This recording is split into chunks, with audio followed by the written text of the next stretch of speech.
Welcome to another English Sparkling with Tweedy video. Today I'm going to be tasting another wine from Sugrue South Downs. This is the Machina Rosé. It's the 2018 vintage.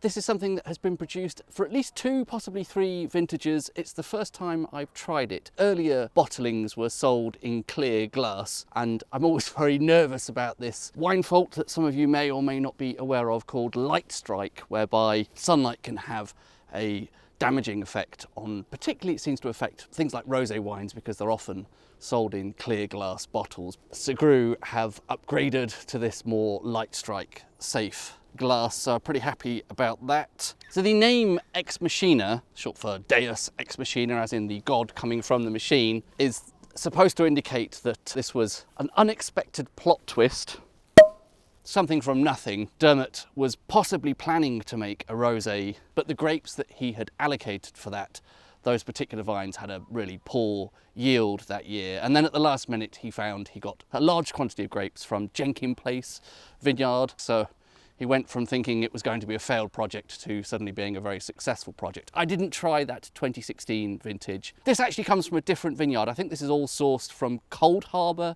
vineyard. Okay, so as always, apologies for the stemware. It's plastic. I'm in a public park. This is, I believe, an old beech tree. I had sat underneath this while it was still upright.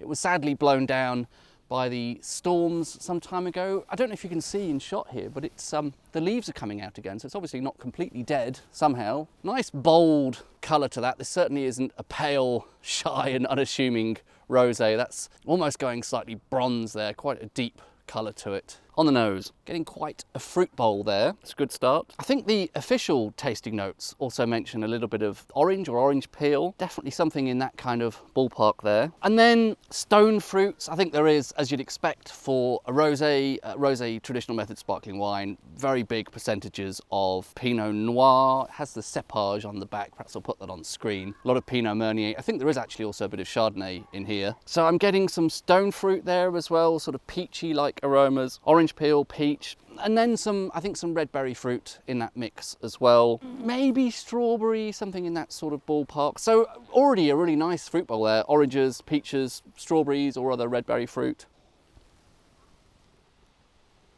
Marvellous zing, the first thing you're met with on the palate there. 2018, as I always say when talking about English wine, very hot year, full of sunshine, and yet this really bold, bracing acidity has been preserved in this wine here, and it's abundant with fruit, micro fine bubbles there, something a little bit saline.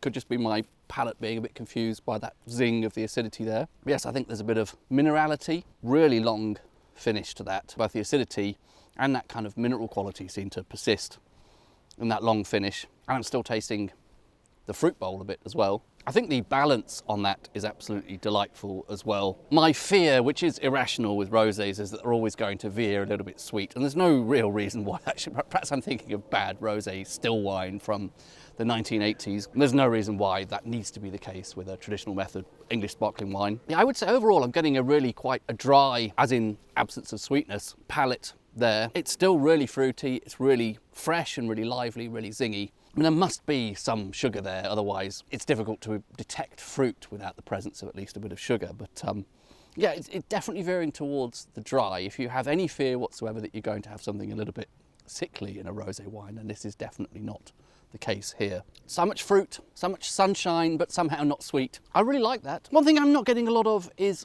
autolytic character. This is very much more a fruit-driven wine, at least the way that it's expressing to me right now.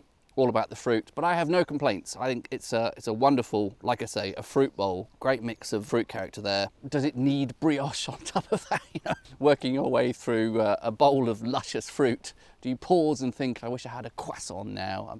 Perhaps, I don't know. Really good. Cheers. Enjoying that.